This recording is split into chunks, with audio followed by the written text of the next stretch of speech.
Welcome to the Back Porch Talk Podcast. I'm your coach, Jason. Your co Danny.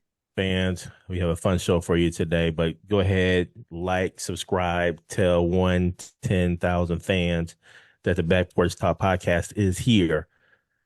Danny, little Major League Baseball trade deadline is upon us. And let me just say this.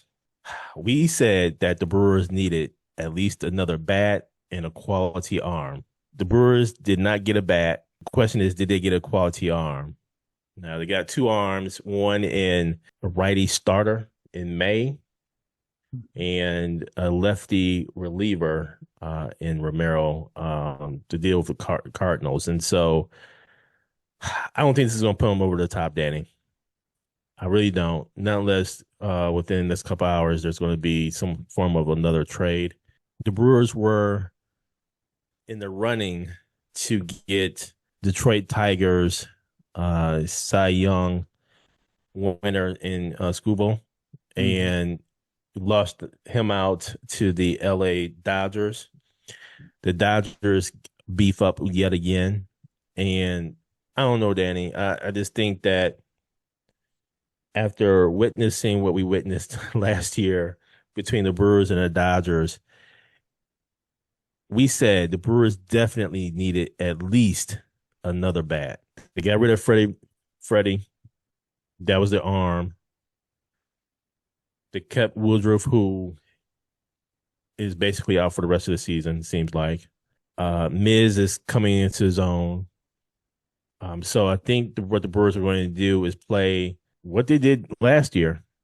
We're going to have the starter go maybe 4 innings, try to stretch them to 5 innings. And then we're going to pelt the opposing team with all these other pitchers coming, from the bullpen. And so I just don't know how long that's going to last, man. And granted, the Brewers have the best record in baseball right now, but against a powerhouse team like the Dodgers, from top to bottom with hitters and with them getting Skubal, I mean, here's the thing, Danny. They don't even have to pitch Ohtani. Yep. I was going to bring up. Don't even have to pitch Ohtani anymore, man. That frees Ohtani up. That rests him up. What we're witnessing is the beginning of a Major League Baseball lockout. Yep. Because the question has come up, how are the Dodgers getting all these stars? How are they paying them? And if you look at the contracts, these contracts are extended well beyond when these players are going to retire. So the Dodgers are backloading the contract, man. Yep. And front loading the talent and Mm-hmm. backloading the contracts. And oh, by the way, there are reports that when the Dodgers were brought out from bankruptcy, part of Major League Baseball's deal with the Dodgers was to only tax them the revenue sharing dollars from the TV deals as if they were still in bankruptcy. They ain't in no bankruptcy. They're making multi-billions of dollars, man.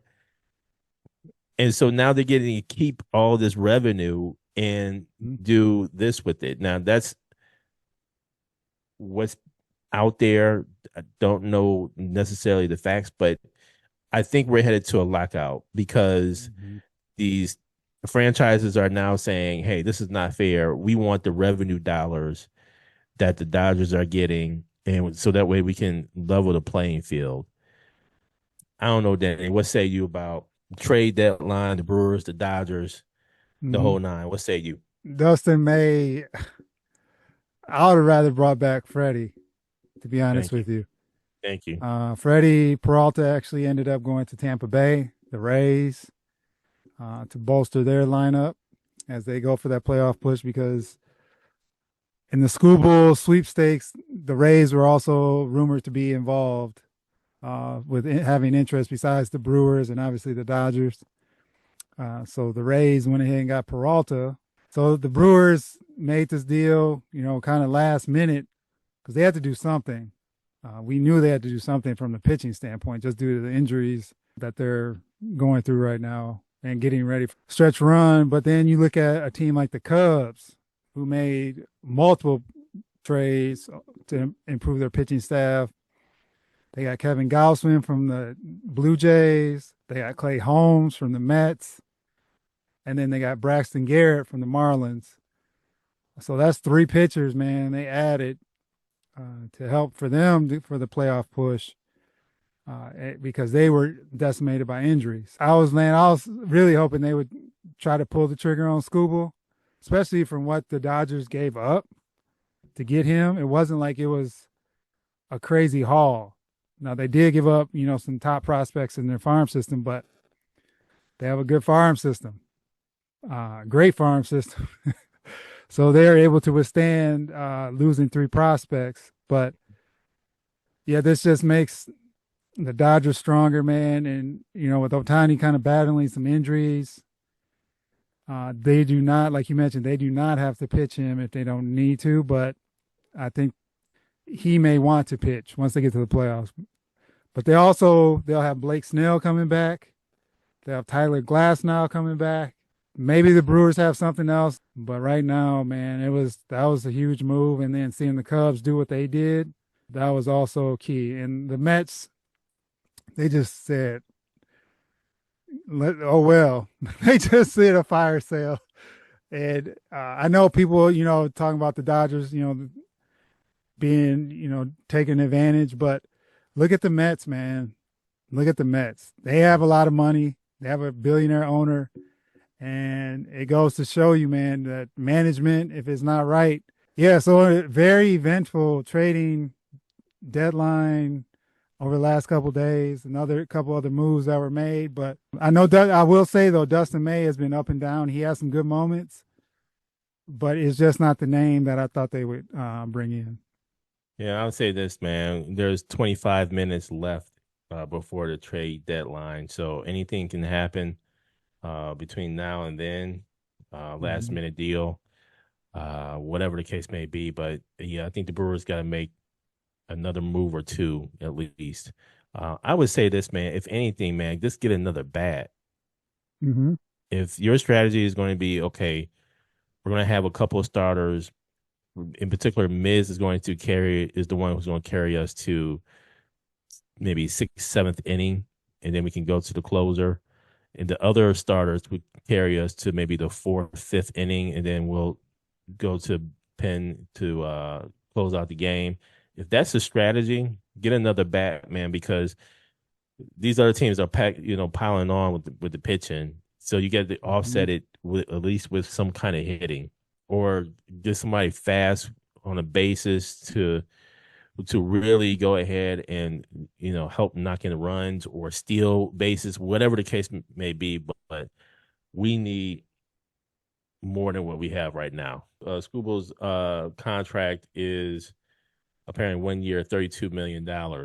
And so being that they're past the halfway point of the season, I would imagine, the Dodgers would be on a hook for, a portion of that salary. So they're basically getting a Cy Young winner for whether it's $8 million, $16 million to ultimately to help win them a championship. Yep. You kidding me? And so that's why everybody was clamoring to try to go get him. Now, here's the other flip side to it. Detroit Tigers, it's not like they're totally out of the running here for a wild card. Detroit is battling for a wild card. Mm-hmm. They're only 2.5 games out. And so I would imagine they could have easily said, nah, we're not trading Skubal, man.